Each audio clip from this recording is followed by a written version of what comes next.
Good morning, Vachu. How are you all?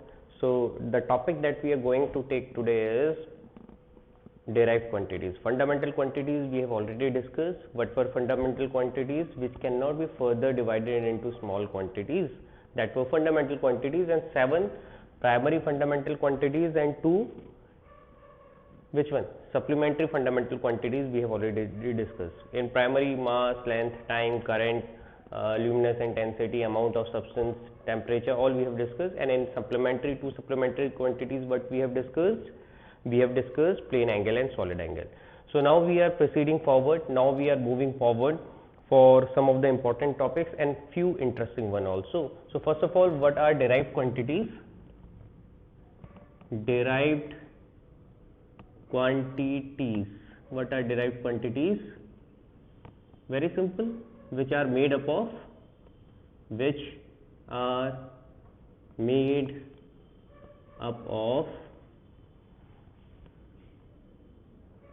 fundamental quantities. Fundamental quantities. Now, how many fundamental quantities? Either one fundamental quantities, twice or thrice, or more than one fundamental quantity. That are known as derived quantity. That means these are being derived from your fundamental quantities, and that's why the name derived is given to that. Clear? So these are derived one. And now a few examples. We have already gone through many examples in previous classes, like speed equal to distance upon time. So if I write speed equal to distance upon time, speed equal to distance upon time, what is a distance? Length. What is time? Time. So length is a fundamental quantity, time is a fundamental quantity. That means speed is a derived quantity because it is made up of 2 fundamental quantities. If I say area of a square, that is length square. So here only one fundamental quantity is coming, but it is coming more than one time, that is a square. That's why it is also a derived quantity. So our derived quantity is that one in which either one fundamental quantity comes more than one time, or there are more than one fundamental quantities. These quantities are known as derived quantities. Is it clear? सबको समझ में आ रहा है? तो हमने fundamental quantity और derived quantity के बारे में बात करी. Now we are proceeding forward about dimensional formula, dimensional analysis, because that is a major portion of this chapter.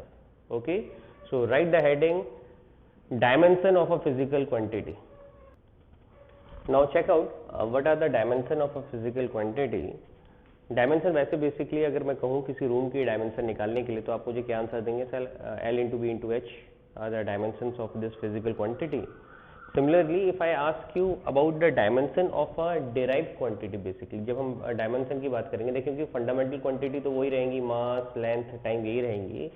अब हम यहाँ किसकी बात करेंगे? Dimension of a physical quantity तो कहेंगे, लेकिन ये फिजिकल क्वांटिटी कौन सी होगी? जो डिराइव्ड क्वांटिटी होगी. Are the powers to which the fundamental quantities are raised.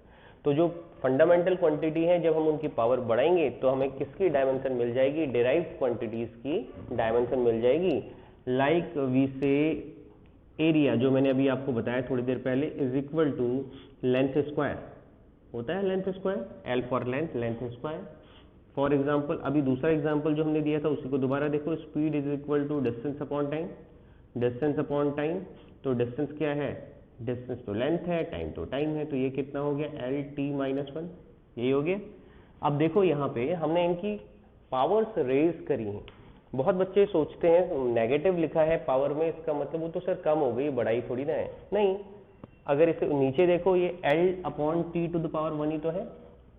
या फिर आप ये कह सकते हो इसकी पावर नेगेटिव में बढ़ाई है, इसकी पावर पॉजिटिव में बढ़ाई है, लेकिन बढ़ाई तो दोनों है. तो इनकी जो फंडामेंटल क्वांटिटीज है, उनकी पावर को रेज करना ही हम क्या कहेंगे? हम कहेंगे कि वो डायमेंशन है. इसकी डायमेंशन बता रहा है, देखो एल स्क्वायर, इसकी पावर 2, इसका मतलब है एल इंटू एल, तो ये एरिया की डायमेंशन बता रहा है. L T minus one, L की पावर 1 रेज करी, 2 to the power minus one raise करी, और इसको हम बोलेंगे स्पीड की dimension. Is it clear? So dimensions are the power to which the fundamental quantities are raised.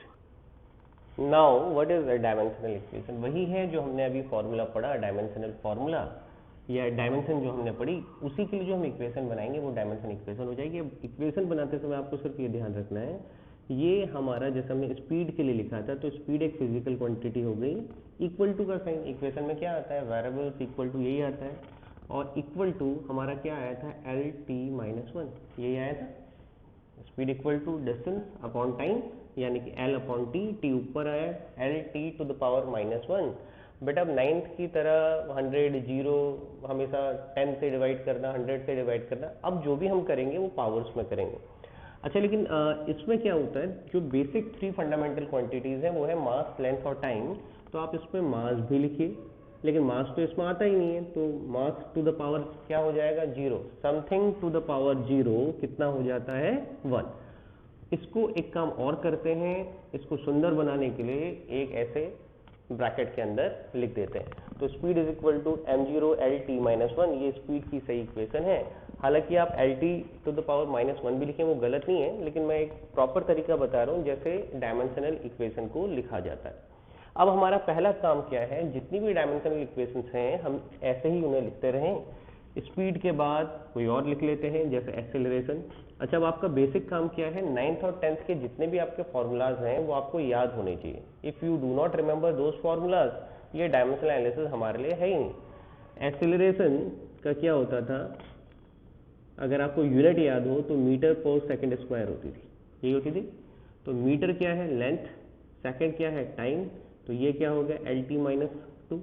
अगर पूरा इक्वेशन के फॉर्म में लिखना है तो एम टू पावर 0, तो एक्सेलरेशन का डायमेंशन फॉर्मूला ये हो गया। Is it clear? और फोर्स सबसे फंडामेंटल, ये तो याद होनी चाहिए क्योंकि इससे बहुत बनते हैं। Force is equal to mass into acceleration होता है। मास को तो मैं ऐसे लिखूंगा m, एक्सेलरेशन कितना है, एल टी माइनस टू। तो फोर्स का जो डायमेंशनल फॉर्मूला आया वो कितना आया, M L T minus two. दिख रहा है ना सबको, M L T minus two, तो ये आपका आ गया फोर्स का। अच्छा, फोर्स के बाद किसी और का आप निकाल दो, वर्क डन का। Work done equal to force into displacement, इसीलिए मैं कह रहा था 9th और 10th के फॉर्मूलाज आपको याद होने चाहिए। समझ में आ रहा है? तो फोर्स क्या है, M L T minus two, और ये क्या है, इनटू लेंथ। डिस्प्लेसमेंट क्या होती है, लेंथ ही तो होती है, उसको लिखना उसी फॉर्म में पड़ेगा। ये पावर 1, ये भी पावर 1, दोनों को ऐड कर दो तो पावर कितना हो गया, M L square T minus two. तो ये जो है फोर्स, ये बहुत इंपॉर्टेंट है, और ये आपने निकाला वर्क डन। इसके बाद अब मैं कुछ फॉर्मूलाज यहाँ पे लिख दे रहा हूँ, ये कुछ फिजिकल क्वांटिटीज यहाँ पे लिख रहा हूँ, उनके डायमेंशन फॉर्मूला आपको निकालने होंगे। बहुत सिंपल है, जो हमने पढ़ा था उसी को कंटिन्यू करना है, अभी हम कुछ नया नहीं कर रहे हैं। बस याद ये रखना है कि क्या हमें वो फॉर्मूलाज याद हैं या नहीं है। तो फिजिक्स वहीं से शुरू होती है जहां आपने खत्म करा था। इसमें कोई भी बिल्कुल ऐसा नया टॉपिक नहीं आ रहा है कि आपको दिक्कत आएगी। Is it clear? तो ये स्क्रीनशॉट ले लीजिए इसका, फिर हम आगे बढ़े। चलिए फटाफट इन सब का डायमेंशनल फॉर्मूला निकालिए। कैसे लिखना है, आपको ब्रैकेट के अंदर लिखना है, एमएलटी के फॉर्म में लिखना है जो बेसिक क्वांटिटीज होंगी, और उनकी पावर भी आनी चाहिए फंडामेंटल क्वांटिटीज की। तो फटाफट लिखिए, pressure, energy, power, density, momentum, frequency, wavelength. ये फॉर्मूलाज वो हैं जो आपने क्लास कहाँ पढ़े थे, क्लास 9th में पढ़े थे, इसीलिए हम इनको रिकॉल करना चाह रहे हैं। फटाफट निकालिए, पहले तो इनके फॉर्मूला याद करिए या फिर इनकी ऐसा यूनिट याद करिए, दोनों में से कुछ भी याद आ जाए तो आपका आंसर आ जाएंगे। अब देखिए मैं इनको सॉल्व करता हूँ।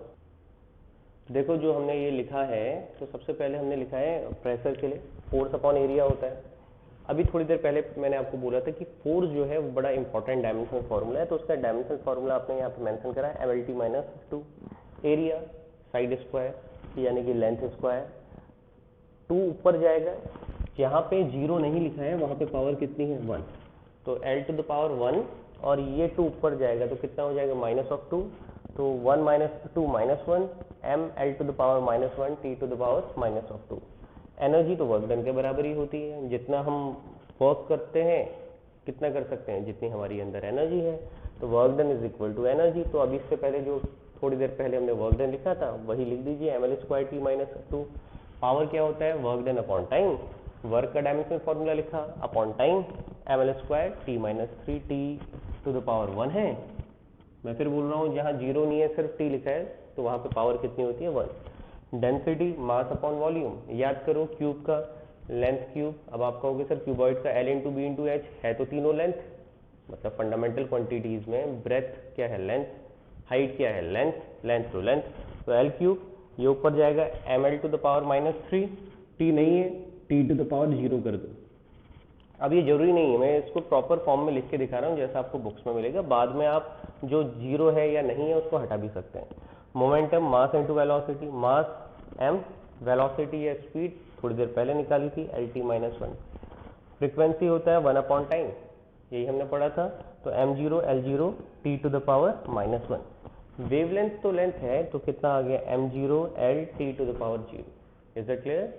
अब आपका जो सबसे प्राइमरी काम है वो क्या है, एनसीईआरटी में ज़्यादा नहीं दे रहा हूँ, 1 to 25 जो डायमेंशनल फॉर्मूला है, और ये आपको मिलेंगे लास्ट में जहाँ पे आपको सारी टेबल्स दी होंगी एनसीईआरटी में एक्सरसाइज से पहले, जहाँ पे एक्सरसाइज के सॉल्यूशन दिए हैं, कितने आंसर हैं वो लास्ट में, उससे पहले देखना वहाँ 1 to 5 याद रखने हैं, याद रख लीजिए। एनसीईआरटी के 1 to 25 जितने डायमेंशनल फार्मूलाज उसमें आ रहे हैं वो सारे के सारे याद रखने हैं, क्योंकि ये आपके बाद में भी काम आने वाले। Is it clear? तो dimensional formula 1 to 25 by heart याद करना है, सबसे प्राइमरी काम यही है, ये आ जाएगा फिर कुछ चीज़ें आपके लिए ऑटोमेटिकली आसान हो जाएंगी।